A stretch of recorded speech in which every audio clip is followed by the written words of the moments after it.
ஷேய் பிரம்மா எல்லாம் கேட்டுக்கோங்கடா. இவனுக்கு கணக்கு போட்டாச்சு. பூதம் பூதத்தி, அரக்கன் அரக்கி. இங்கே கைலாசத்துக்கு போவாங்க, ஐயாட்ட கடவுள்கிட்ட வராங்க, வாங்கிட்டு போய் அவங்க என்னென்ன செய்யணுமோ அத்தனையும் நடக்கும். இப்போ வாலிப பையங்கள் வாலிப பிள்ளைகளை இப்போ துடிக்க அப்படி விளையாட விட்டு கடிக்க விடுவார். கடிச்ச விட்டு இப்போ அரசியல்வாதியா மந்திரி எம்எல்ஏ எம்பி எல்லாம் உள்ள கிடக்கா கஜா பூஜான்னு. இப்போ அரக்கன் அரக்கி அவங்க தான் உள்ள முதலமைச்சராக உட்காந்துருக்காங்க. இவனை தட்டி விட்டு தூக்கிட்டே போய் 2 காலை கையை பிளந்து இவனுக்கு 10 பேர் பாடி கட்டு போவான். பூரா கவர்மெண்ட் வேலைக்காரன் போவான். பூரா பேருக்கும் உச்சித்தில் ஒரு அரை நெஞ்சை பிளந்து ரத்தத்தை குடிச்சிருவான். அடுத்து சொலக்காட்டு பொம்மை மாதிரி இருப்பான்.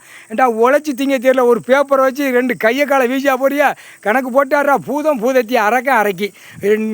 இவனுக்கு தாண்டா இவனை உட்கார வச்சு டெல்லி வரைக்கும் கையை குலுக்குவான், சால்வை போடுவான், நக்குவான், கிஸ் அடிப்பான். அப்படியே பூதம் பூதத்தி அரக்கன் அரக்கி அடிச்சு சோலையை முடிச்சிடுவாங்க. பிளட்டை குடிச்சிடுவான். குடித்த உடனே ஆட்டி எடுத்து போடுவார். இப்போ தமிழ்நாட்டில் 7 சனி எப்படி கணக்கு விட்டு முடிச்சாரு, அதே மாதிரி டெல்லி வரைக்கும் இவனை வச்சு முடிச்சுடுவார். தமிழ்நாட்டு முதலமைச்சர் வச்சு காலத்தில்